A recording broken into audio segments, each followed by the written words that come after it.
How to remove background in Photopea. It is very easy, it is very simple. I will tell you step by step. Go to the Google and type Photopea and click on the first link.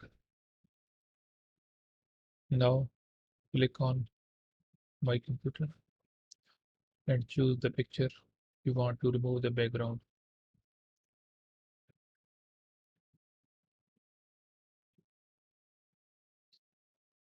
Now make sure you click on the rectangle button. Make sure this is the necessary part. Now right click and remove BG and wait for a few seconds.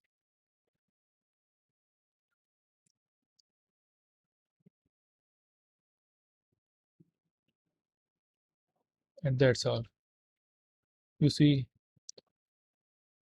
it is very easy. Now export it. You can export. It has various options. I suggest you to export as PNG.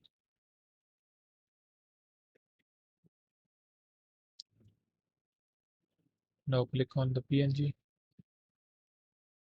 OK. Click it.